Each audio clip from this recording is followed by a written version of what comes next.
Welcome everybody this evening. Please come and enjoy. It's really lovely to see a room full of people again after many years. I'm not going to speak long because there is a far better panel here, but I would like to say a brief thank you to Stevenson and Howard who have allowed us the use of these rooms. There will be some more wine afterwards in the Botanic Room.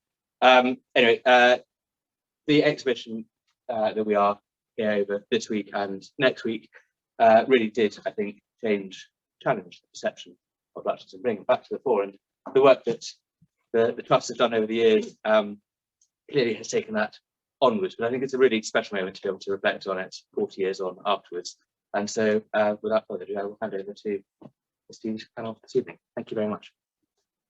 Robbie, thanks so much. I'm Colin Amery. I'm the chairman of the Lutyens Trust, and I'm thrilled to be introducing this event because, as Robbie said, this exhibition was a landmark in many ways. For one thing, it was instrumental in the rehabilitation of Lutyens's reputation, which had slightly fallen below the horizon after the Second World War.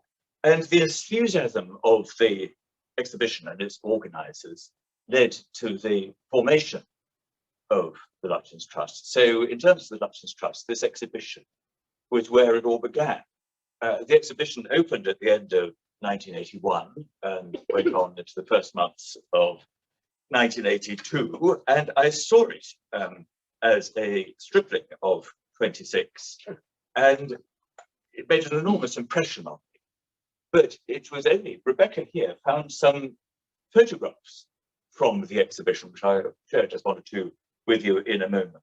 And these brought back to me a whole lot of things which I need to say I'd forgotten. So I'm very pleased to be revisiting this important exhibition. And I'd just like to read out a couple of quotes that I found when I was looking for reviews of the exhibition. And one, it wasn't really about this exhibition, it was this was Basil Spence, the architect, his RABA address to students. And this was in 1959. He said that Lutyens has been under a cloud since his death, which was 15 years before. But I think there will be a gradual coming back to the appreciation of this very great man. And there has been a coming back, but it did take a long time, and the Lutyens exhibition was very instrumental in achieving it.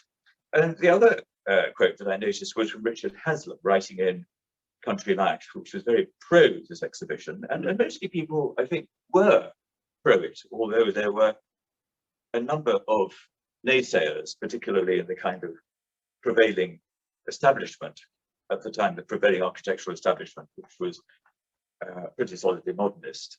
And Richard wrote, "This exhibition will stay fresh in the memories because it reflects the enthusiasm and love of its creators."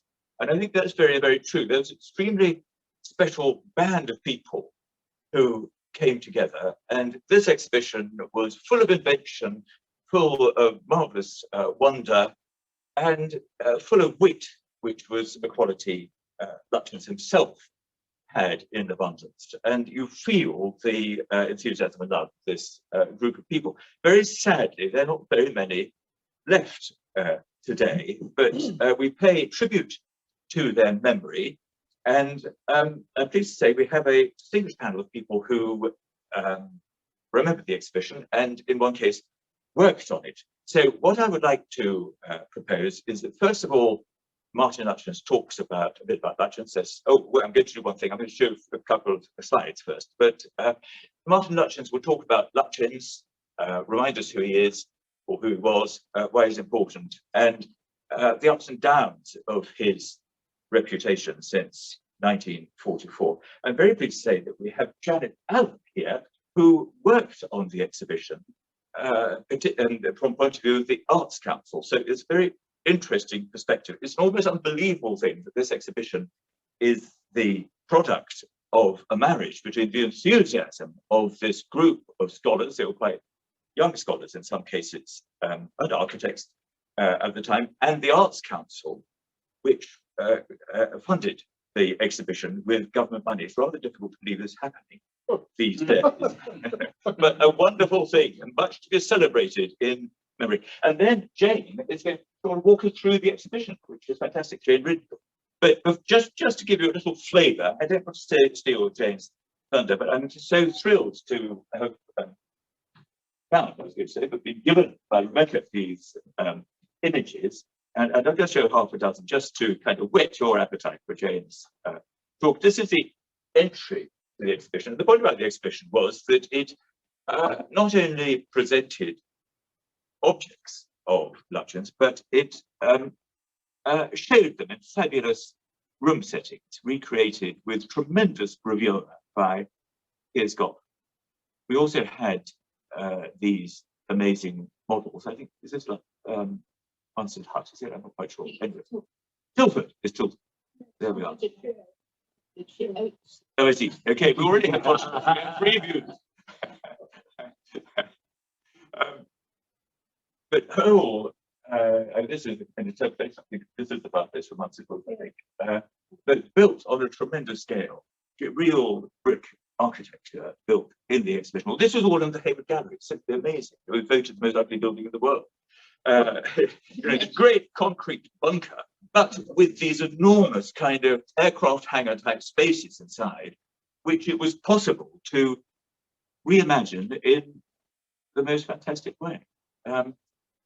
Well, here we are. Here's some more brick installation with general plants and planting Lutyens furniture and more models, which I want to go on to. Oh, I've lost the one I want to show. Anyway, never mind. I'm going to go back to the beginning. That's just a flavour. Jane is going to give us a more detailed walkthrough a bit later on, but I just want to show you it's really worth hanging on for this, because it was really a very memorable and amazingly conceived show, and we look forward to hearing what the economics of it all were from Planet. But anyway, Martin, maybe you could talk to us about Lutyens and reputation. Rise, it's forwards rise. Probably start up one side. Yeah. But it's really nice to have Piers Gough here today, and also Merlin Miller, who, like Janet, were part of the team that put this whole exhibition together. And but it's just so nice to see you both here. Is there anybody else besides those three? Well, sadly, no. No, some, unfortunately, Gavin Stamp is gone, Colin Amery is gone, Roderick Gradidge is gone. Anyway, what I'm just going to talk for a few minutes about stuff that you probably already know. But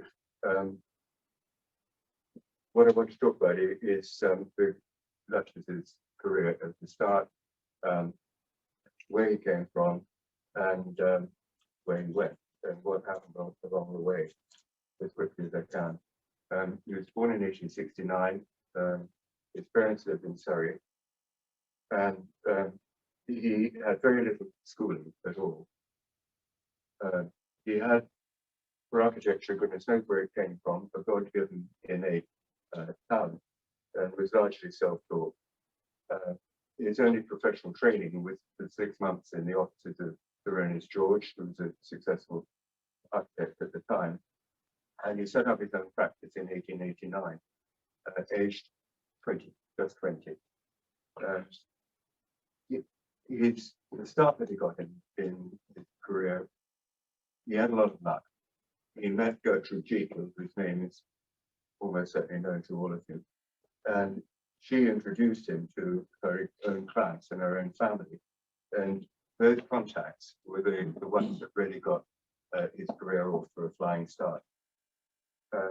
His career, we're not going to go into it in any detail, but I see this being roughly divided into 4 parts. The earlier houses that got him going, a lot of them working directly with Gertrude Jekyll. The grander ones that made his name, houses like Deanery Garden, which was a very fortunate case because the owner was the proprietor of Country Life, who spent many years promoting Edwin Lutyens' works. And another famous house, the one that Lutyens called the best of the bunch, is Little Fakenham. And the owner of Little Fakenham is here this evening with us, so that's really nice.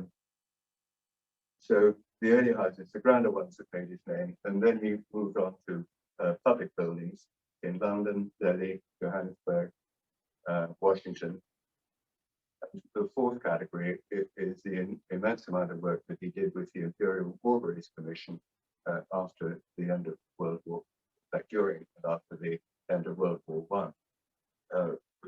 As you probably know, he designed, or was the principal architect involved in the design of over 100 cemeteries and many, many memorials, including the cenotaph here in London and such grand, enormous ones as the Thiepval Memorial.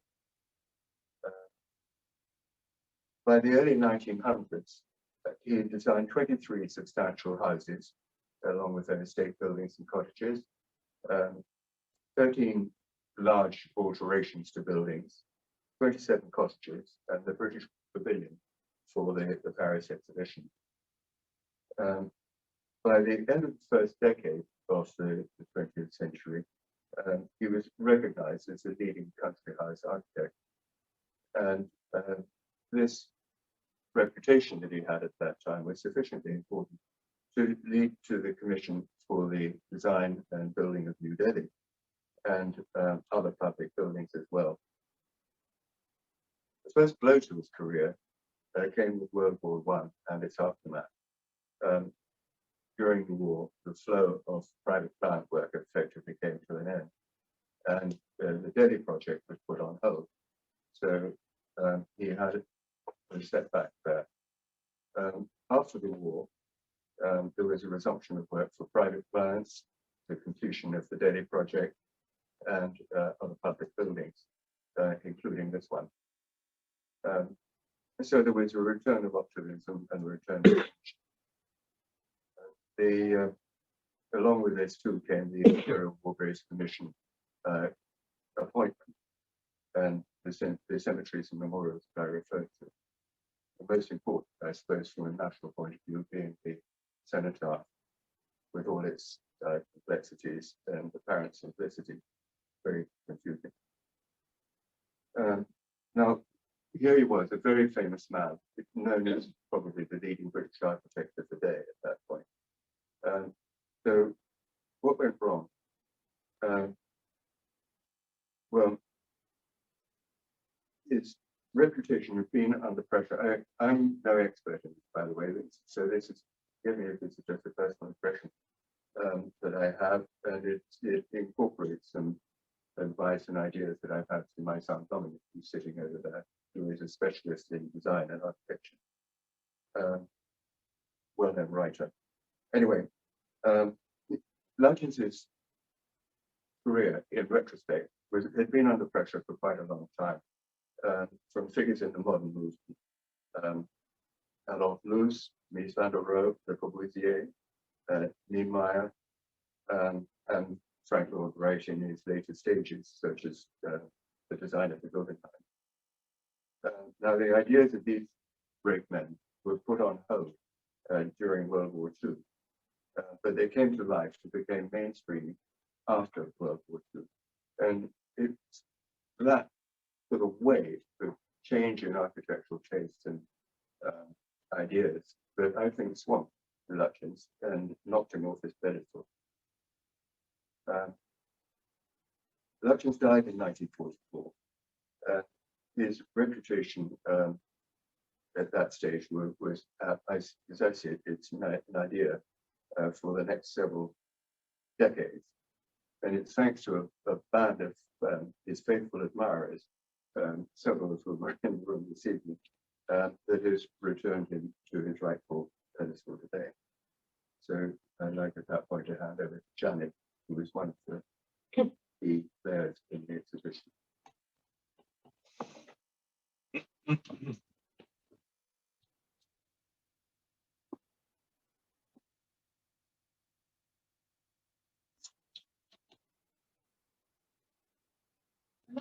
first became involved in my project, I thought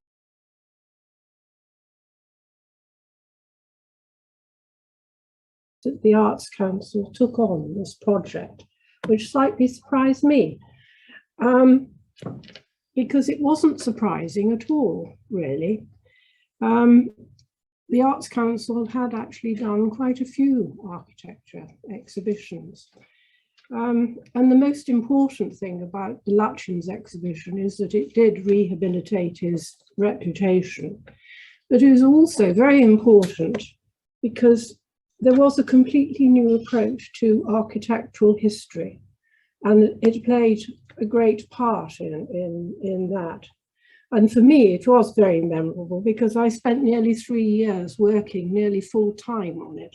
So I knew it very well, I know it very well. The exhibition was part of a rolling programme of exhibitions organised by the Art Department in the Arts Council of Great Britain between 1969 and 1987 at the Hayward Gallery. And I say this because the Art Department disappeared, and so did the Arts Council of Great Britain. They metamorphosed into other things. So there's a history there too.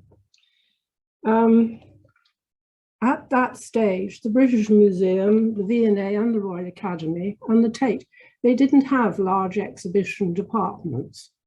And in fact, we did. What you really need is resources, transport staff, craftsmen, and administrative staff. And in the art department at the Arts Council, we had a very charismatic director, Joanna Drew, and one section of it dealt with exhibitions, and we had 4 organisers who curated London exhibitions, and I was one of them. Nick Sirota was another. Catherine Lampert, who went on to run the Whitechapel, she was another one. And we all sort of beavered away in 105 Piccadilly. They also offered a huge programme throughout the UK. Anyhow, the aim of the art department was to introduce the public to the visual arts. And at the core was the ambition to programme modern historical painting, sculpture and architecture, and to present new critical thinking. We also received public funds. The art department had a small part of the huge grant in aid which went to the Arts Council. Most of it went to the Opera House and the big orchestras and the National Theatre and other things. But because most museums had a grant in aid from the Treasury, the art department, I think we got about 4 million, but it was a lot of money compared to lots of other people. And Colin appeared and came and saw Andrew Dempsey and I think Joanna, and said that they had this project to do an exhibition, the work of Lutyens. And if it got past Joanna and Andrew, it would go on to what was called the exhibition subcommittee. And it did go before the committee. But the funny thing is that the Arts Council was the second choice. We were down the road. And in fact, Colin and his friends had approached the Royal Academy quite naturally, because Edwin Lutyens had been president of the Royal Academy, and they didn't want to do it. And I think that they didn't have the resources, and they probably didn't have the money, because architecture exhibitions are quite difficult. It went to the subcommittee, and the thing about architecture is it's awfully difficult to show. It's problematic. With paintings, you just gather the paintings in and you put them on the wall. And you can arrange it in such a way, you can develop the artist's style, or you can do lots of things that way. Small objects you can put into case. Architecture is very, very difficult because you can't put buildings in galleries. You're stuck. And it really needs a sort of fresh eye to do that. On the plus side, when the proposal went before the committee, Mary Lutyens, his daughter, she was, leading the family, and she gave support to it. So we had the family behind it. The RIBA drawings collection, which was under the guidance of John Harris, agreed to the loans of the drawings without paying fees, which is quite something. And Country Life, your old stamping ground, who was the original promoter of Lutyens, they generously supplied photographs from their fantastic archive. All those beautiful black and white photographs on glass plates. There's no photography like it. It's amazing. They supplied that and also paid for Jeremy Gibson, I think it's Jonathan Gibson, I think. to take new photographs.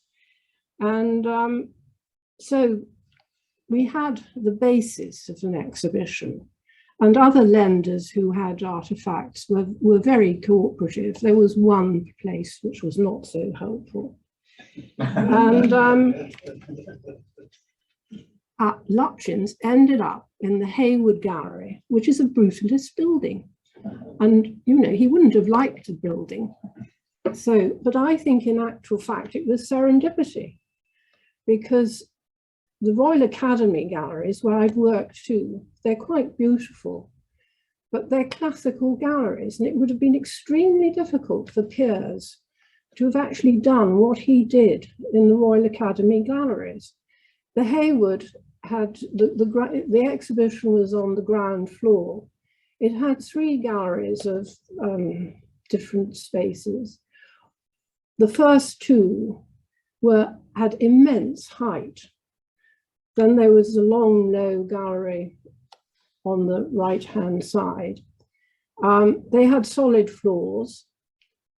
They were also weight-bearing, because OVR had done the structural engineering. So basically, he could do whatever he wanted to do. He didn't have to respect the sort of classical nature, which he would have had to have done in the Royal Academy. Now, in the public mind, I think they often think of the Arts Council and the Hayward as being the place of controversial contemporary art. But in fact, the art department had programmed a whole series of architecture shows. There was Francois Mansart in 1970, How to Play the Environment Game with Theo Crosby in 73, Andrea Palladio in 75 with Howard Burns. And there was a large architecture section in the 30s exhibition, which was 1979. And Inigo Jones, we put into the banqueting house. Roy Strong and John Harris did that. And in fact, I worked on Inigo Jones and the Andrea Palladio. Andrea Palladio, we had all the models from Vicenza. The thing is, the exhibition design moved away from just using architectural drawings, which an awful lot of the public can't read, and small black and white photographs. I mean, there's nothing more deadening than that. And Howard Burns had this with the Palladio. His thesis was really bringing Palladio into social history and linking it all to the aristocracy in Venice, moving on to the mainland, and the architecture being a reflection of that social movement. And this is really part of what was going on in architectural history at the time. Now, the art department had often used architects. Carlo Scarpa designed the frescoes from Florence. Michael Braun did Art in Revolution. Neve Brown did the 30s. Neve Brown did Corbusier after Lutyens. So we were used to using architects. Piers was asked to design the Lutyens installation, and there was a future director of the Hayward, a man called Martin Kager-Smith. I read an article by him the other day, and he said Piers went furthest in hiding the brutalist Hayward and transforming the interior. Now, Colin had around him a brilliant band of young architectural historians.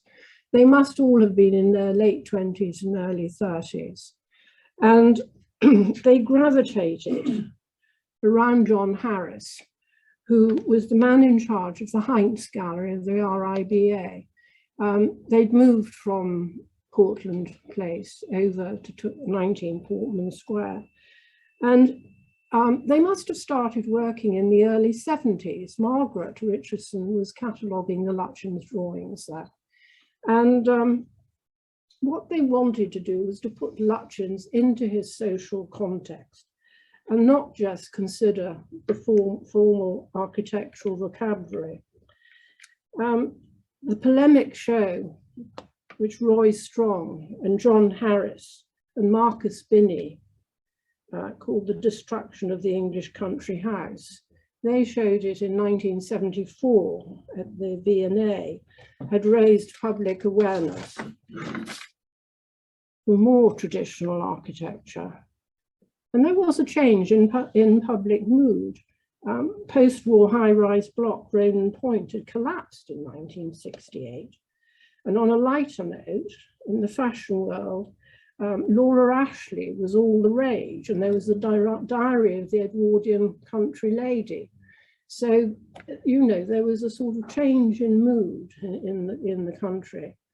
And what the art department did was to give Colin and his team the platform on which to express their ideas. The exhibition thesis was promoted through photography, the installation and models. And we paid a lot of money for models, and Colonel Seifert sponsored one of them. And we'd restored the model of Liverpool Cathedral for the 30s exhibition. So that was already in good order.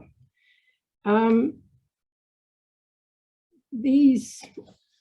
whole installation was quite expensive. And I think Piers and I had some difficult conversations. And Colin, Joanna actually said in the catalogue acknowledgement that the Arts Council could not meet the Lutyens Committee's ambitions, which in modern parlance means there was no magic money tree. And Colin, who throughout his career with the Lutyens Trust and elsewhere, he had a magical ability to find money. And he approached Terry Farrell, and he raised further funds to help with colour reproduction in the catalogue and supplement the installation budget. The BBC, we collaborated with them, and they commissioned Patrick Nutkins to produce a film. And there was tremendous support in the building industry. Nairn Flooring, who make linoleum, they got in touch with us, and they did some lovely floors. And I've forgotten the name of the technical college who taught brickwork. They built the fireplace, and of course the floor could take it. Jane Brown persuaded, I've forgotten it, Merest Wood, the place where they taught children to, you know, agriculture. They grew a whole load of lilies and plants and everything. There was a tremendous enthusiasm for the whole thing. Now, from the Arts Council's point of view, from the art department's point of view, the Lutyens exhibition was a great success. It was much greater than we ever anticipated, because in those days you had to be an impressionist painter to attract a lot of attention. So, you know, we were absolutely thrilled. But an architect who, to a certain extent, had been unfairly criticised was rehabilitated, and that his architecture, you know, was much more accessible. And it had backed Colin Amery and all his committee and Piers, and they all went on to have illustrious careers. It was fantastic. They all did marvellous things afterwards. So, you know, there's a lot came out of it. The catalogue has been a lasting resource. It was a very good catalogue, and I think it's now the basis of the Gazetteer. That's coming on, isn't it? It's got masses of, it's a sensible catalogue because it actually got lots of information in it. And it also led to the foundation of the Lutyens Trust. But the downside of all this was that there was a wind of political change, and it presaged the end of the art department. The government had changed, and very sadly, in 1987, the art department was moved out of the Arts Council and sent over to the South Bank Trust. And it made life much more difficult for them. And then in the 90s, the Arts Council of Great Britain turned into Arts Council England. And in fact, it's not the art department was very creative. And so was the music and drama departments at the old Arts Council. Now it's much more a place, a sort of paper pushing place, really. So that makes me very, very sad. But I had a lovely time working on the Lutyens exhibition.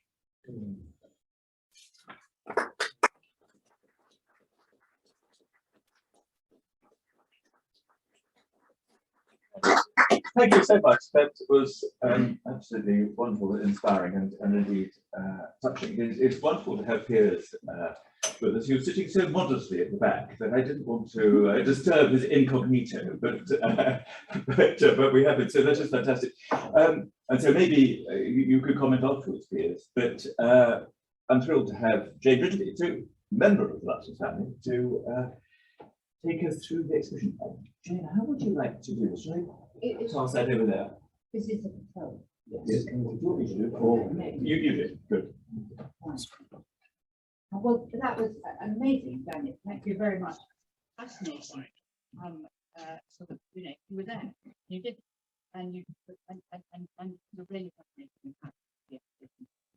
I'm just going to give a very quick whip through these slides that magically Rebecca somehow magically discovered. And there are a few more, I think. I didn't put them all on. Oh, yeah. Well, no, we'll be here all night. Yeah. But all that I wanted to do was just to give just sort of go through these slides, and particularly I wanted to go through them through the eyes of Sir John Summerson, because Summerson wrote a very helpful review of the exhibition in the Burlington magazine, and he describes what it's like to walk through these rooms. And we've got these slides which also allow us here to walk through these rooms. And I'm going to be very quick. You can see first of all that this first slide shows it's quite clever. It's very like the binding of the memorial volumes, or putty. It's that deep dark green which is used. And also there is the bust of Lutyens by Reed Dick, which was the only British piece of portraiture that was allowed to be on show at Rashford Pavilion, much to the Lutyens family's delight. Now, the first thing, according to Summerson, we begin with a hall adorned with rustic stonework and a garden seat. And here we have Lutyens. The lodge at here. And then we move on to this fireplace, which you saw earlier from Monk Edward. Again, all this is early days up from Crafts and Surrey. So we meet Gertrude Jekyll at Hampstead Wood. Did they have for the exhibition? Did they have her shoes, her boots? Yes. Good. By William Nicholson, which is such a lovely. Oh, excellent. Yeah. Yeah. The actual boots in an exhibition. Yes, they did have the actual. Yes, I hope they still exist. And so after we've done the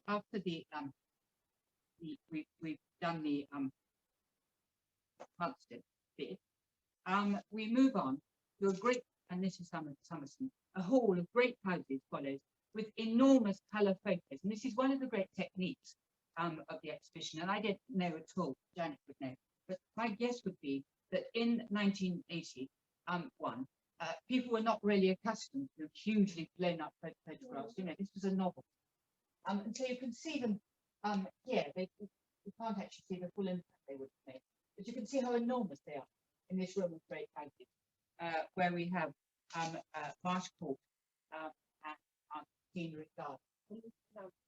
Lucy Lampson, I couldn't find who did it. Brilliant. That's very good.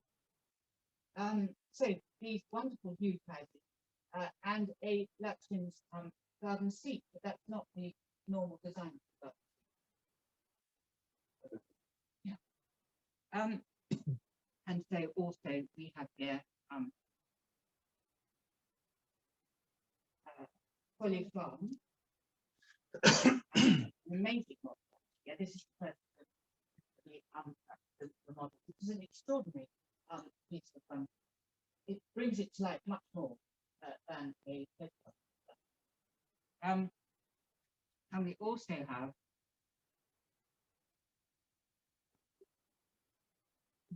Chigbourne. Again, funny model. What's happened to all of these models? Do you know? They're at Trowbridge, in the possession of the National Trust. Yeah, actually, because at the end, we have all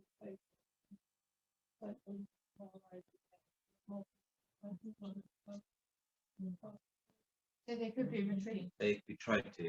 We're trying to be for this today, but That's very ambitious. it was a bit. It was a step too far. Hybrid exercise is one step. When trying to get some people would have put them on the top of the stage, they were in the chat. Not really. Oh, that would be nice. They're trying to It's quite easy to get on. It's not chopped. It's not tough. There's lots of space.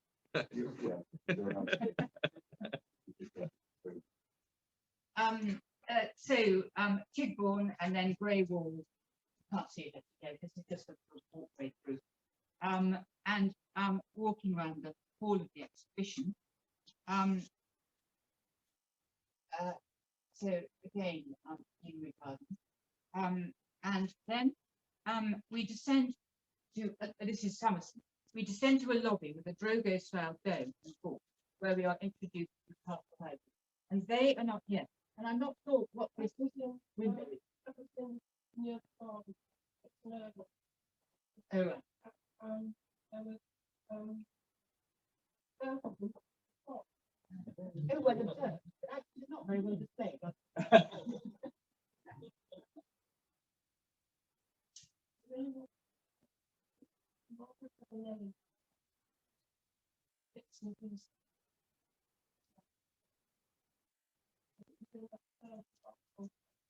Before you went up the Yeah. line. So we're not going to go down to the basement with the pastoral houses tonight, but then we go, this is Somerson again, to an octagon with green walls, where we are invited to study a neo-Georgian domestic group, including the St. John's Institute, Captain Street, and Country Life Building, and National Great Mason and the Salutation. So you move through this different, but more classical type of architecture. And here we have the model of Heath, the great house that the first moment to the great game of Gladiator.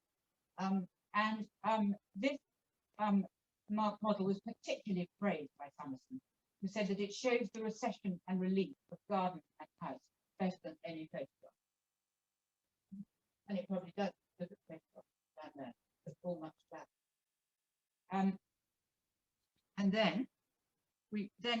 the sort of climax of the exhibition, which is a vista terminating in a staggeringly effective colour photograph of the dome and portico of the Viceroy's residence.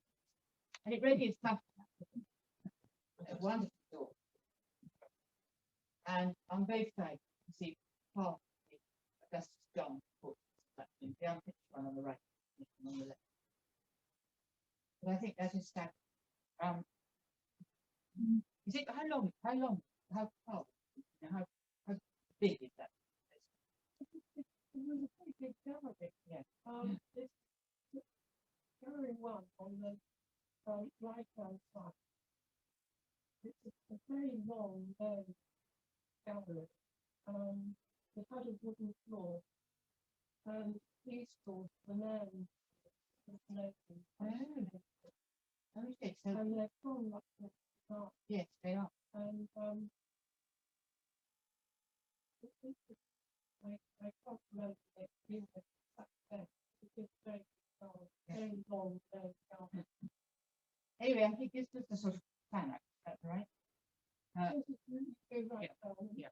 There was some I mean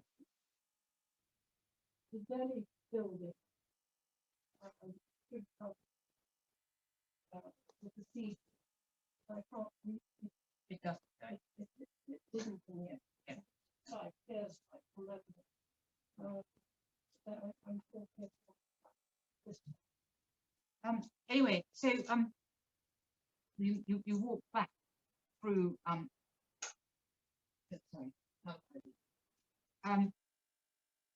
and this more, yes, Gus done again. And then you walk back through. Well, here's the Drogo basement kitchen. I think from the top, that duty heavy kitchen table. And then the various objects of furniture we see on the way back. I don't know. Well, the library. You probably didn't realise, but in the first gallery you go in, the mezzanine built with the surface up above, and that's But that is it. and that's where that gallery came from Paris. It was a bit of a disaster. Because, Designed by that. it's fine art, but it's the most beautiful gallery, and that Hayward was a museum, and it had a relative in it. It was a museum, I think, this came from a house very down, and the piano cried out. Yeah. And it walked. Oh, dear. It's awful.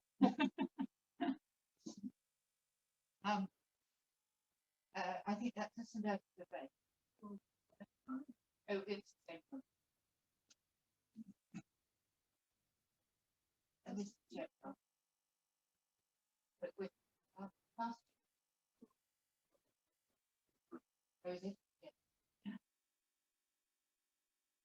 And then very bit. Did you actually have the book? No,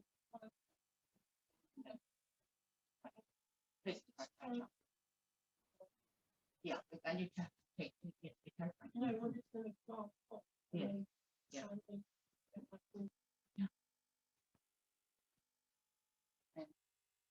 Move on.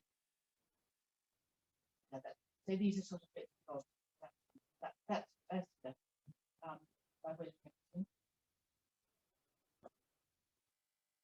That's way up. So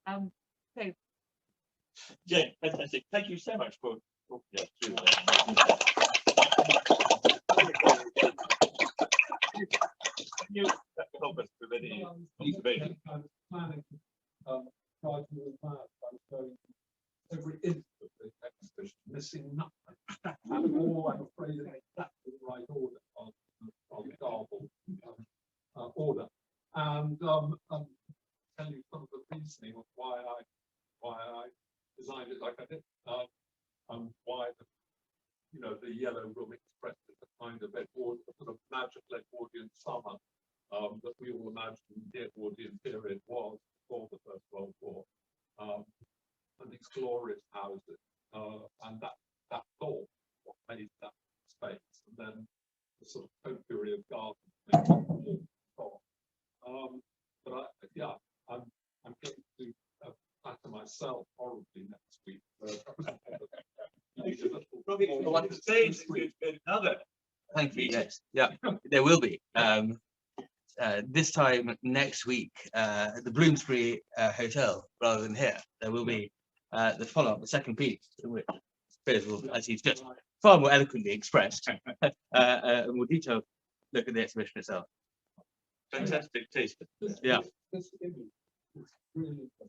It shows the sheer number of stuff. Margaret, I, and all the others could not leave anything up. We were open. We kept saying, we've got to edit the show, we've got to bring it down to some reasonable number. Every week, oh no, not this time. It's all about, this is probably the only great Lutyens exhibition there'll ever be. And we've got to show it. You know, we just, if we bore half the public, we've got to have it all up there. So architects can look at it, visitors can look at it, and look at see different things in it. All those picture frames made specially, all the plaster work, it's all done by Brixton School of Building. God knows the amount of plaster they did, all for nothing. Students, absolutely extraordinary dedication to this project. It was mind-boggling, looking back, absolutely mind-boggling. And it's, you know, Colin managed to raise money for almost everything. We got down floors doing those amazing lino floors. All the latest thing, computer cutting the lino floors. Yeah, it was quite sort of humbling how many people put in how much to do the show, and how many things we got so little. I think they wanted to do it because, well,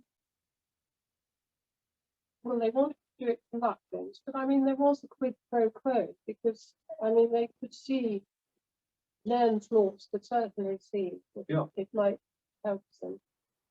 I thought the educational institutions, Marist Wood and the brick people, they were very pleased to have the opportunity to actually do something.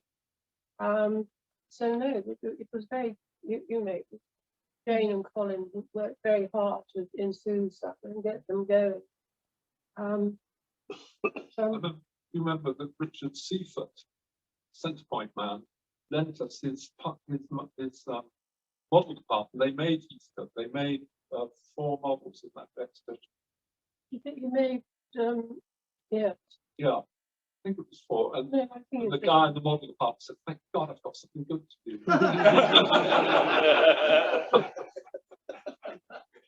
There were a lot of models.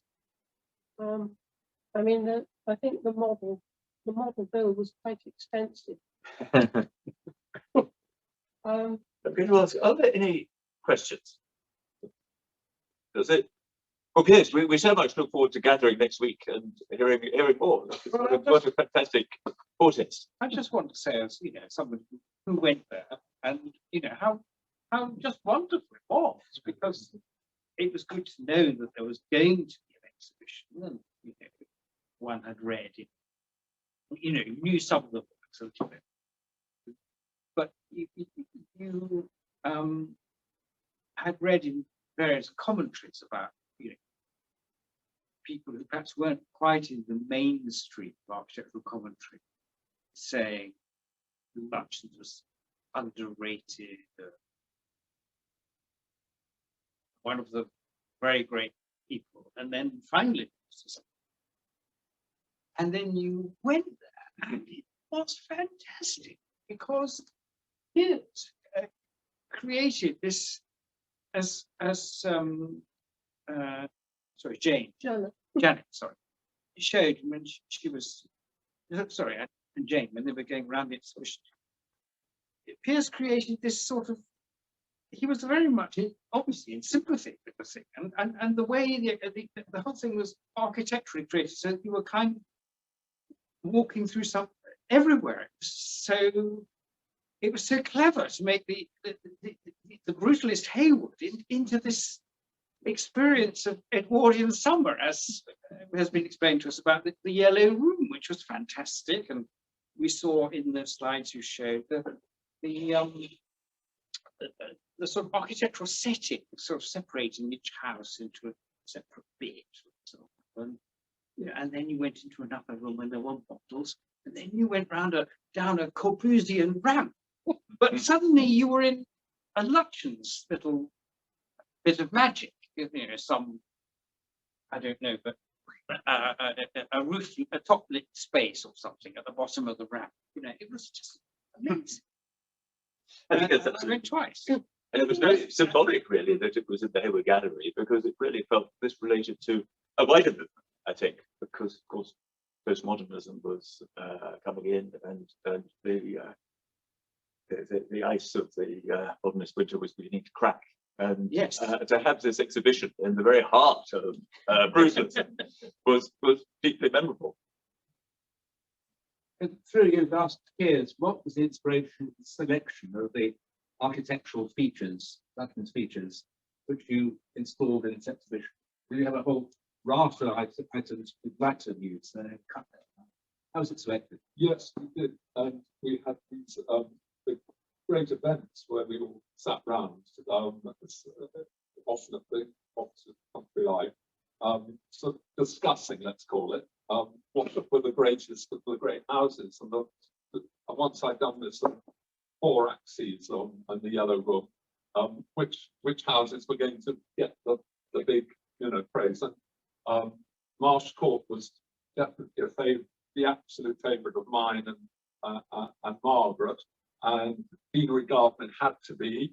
And Varangeville we adored because it was sort of precursor and had that extraordinary slightly Art Nouveau thing going on, which showed the sort of French influence for a moment there, and so on and so on. So we argued it out, I made the setting, and then we filled it up with stuff, and then by happy coincidence, at the moment came in the exhibition, we went downstairs, and that was where the castles were, and somehow the whole thing closed in on you, and it was much more intense and less of the sort of Edwardian flamboyance and more a kind of, instead of his castles, he'd much rather design country houses, but people wanted castles, for the castle. In his letters to his wife, and so I always thought that, well, the castles are where you go in, where they become Sonian, and that's where many architects, I think, even the modernist architects, kind of warm to both the early arts and crafts and to the castles. I think that was where their art, they really loved the castle simplicity, geometries are so damn clever. It's so brilliant. You couldn't have done it at the Royal Academy, could you? No, I must say, I tried to do Soane in the Royal Academy, you may have been to it, which was sort of ironic because Soane had this perfectly good house down the road. It seemed rather an odd thing to do.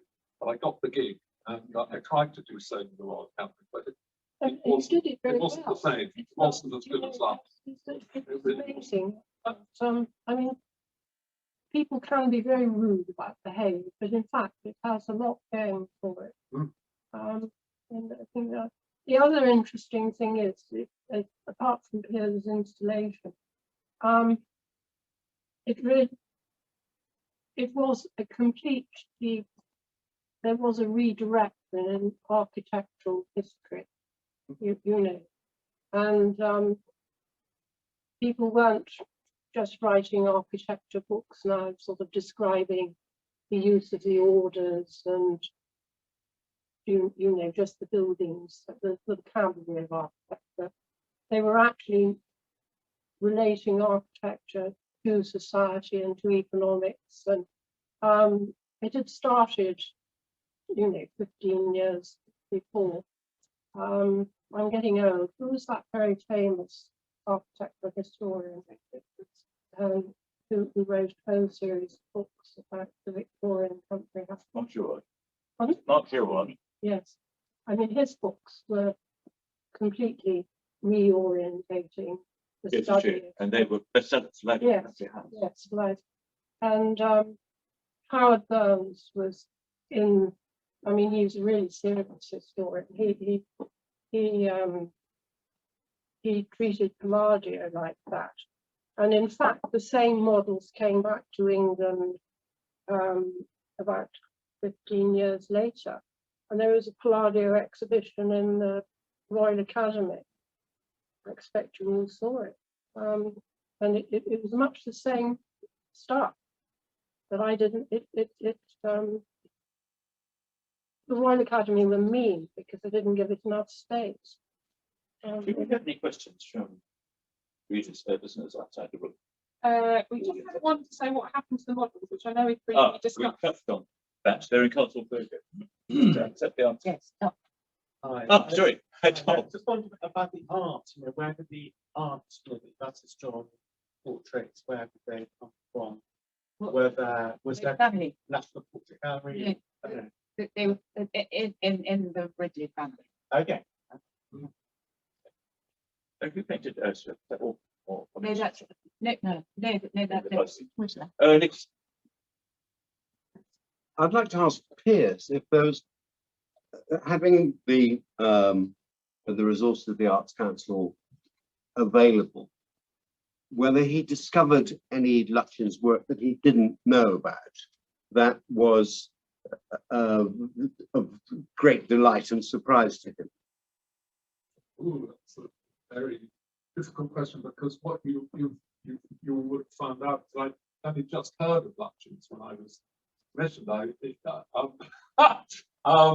My name came up apparently in some meetings. Two people mentioned me as being a witty architect and therefore perhaps suitable to do Lutyens. And I had a very fast learning process. I got big books and visited. I don't think knowingly visited a Lutyens house before then, but of course I was aware of the cenotaph and at the Liverpool Cathedral from the 1930s exhibition, actually.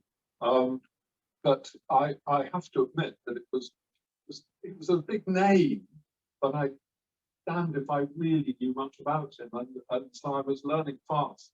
Just yeah, really.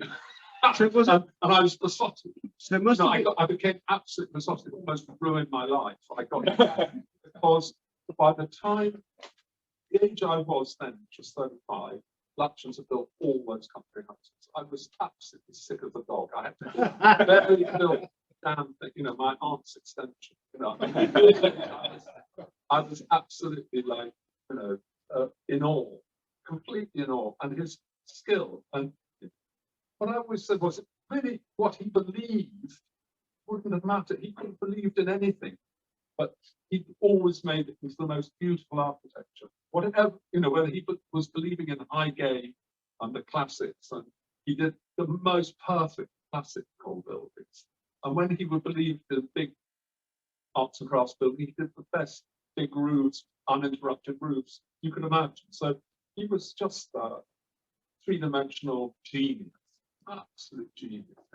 It almost, give him any project, and almost give him any set of beliefs, and he could have made great architecture out of it. I think that's a good point to leave this on. Thanks so much, Piers, and thank you so much, Jane, Martin, and Janet. One of the things that I was struck by was that this was a group of very passionate individuals who were very ahead of the game, because, like as Piers said, he didn't know a vast amount about Lutyens before beginning work, but that was true of nearly everybody apart from this band of enthusiasts, I think. And my impression is that having known those who are often no longer here, it must have been enormous fun. And Alan Powers told me the story that Gavin Stamp was responsible for writing captions, and there was one of New Delhi, and it showed Lutyens on an elephant. I don't know whether anybody remembers the architectural historian or writer, Rainer Banff, who was not to his taste.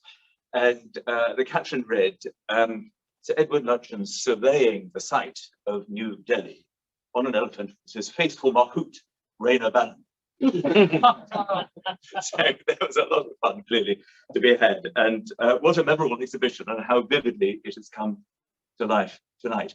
So thank you very much, everybody, for coming. I believe there might be even a drink. Would that be too much to hope? But anyway, we'll see whether there is or not. Yeah, I'm being told by Paul that there is. So a good reason to break now to continue the conversation outside. Thanks very much.